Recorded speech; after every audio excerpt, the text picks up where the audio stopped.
Online कुर्बानी का शरई हुक्म क्या है?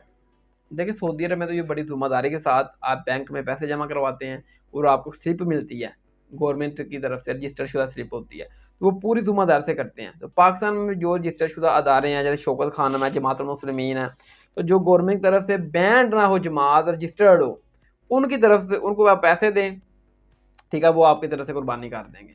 इधर तो लोग मेरे भाई हज के पैसे लेकर भाग जाते हैं। तो आप किसी ज़िम्मेदार कंपनी को कुर्बानी के पैसे दें, फिर वो किसी भी गरीब इलाके में जाकर कुर्बानी कर देते हैं। आपका जानवर देखना ज़रूरी नहीं है, जानवर को हाथ फेरना ज़रूरी नहीं है। बस आपने कुरान में है ना कि कुर्बानी का अल्लाह ताला को ना कुर्बानी का गोश्त पहुँचता है, ना खून, बल्कि तुम्हारे दिलों और तक़वों को देखता है। आपने अल्लाह ताला के हुज़ूर कुर्बानी कर दी, वो गरीब इलाकों में जाकर कोई तक़सीम कर देते हैं, आपकी कुर्बानी अल्लाह ताला के हुज़ूर लिख दी गई। अगर कोई बंदा बिलफर्ज़ आपने पैसे दिए, वो भाग भी गया लेकर, तो कोई टेंशन वाली बात नहीं है, आपकी कुर्बानी अल्लाह ताला के हुज़ूर लिख दी जाएगी इंशाअल्लाह। ठीक है? कुरान में आ गया ना, अल्लाह ताला को ना गोश्त पहुँचता है, ना खून, बल्कि वो दिल के तक़वों को देखता है। अब आपने तो अल्लाह ताला की रज़ा के लिए किसी को पैसे दिए कुर्बानी के लिए, किसी गरीब इलाके में जा कर दे, तो अल्लाह ताला के हुज़ूर आपकी कुर्बानी तो हो जाएगी, तो उसकी गिरफ्त तो होगी जो लेकर भाग गया है, उसकी गिरफ्त तो होगी रोज़े क़यामत।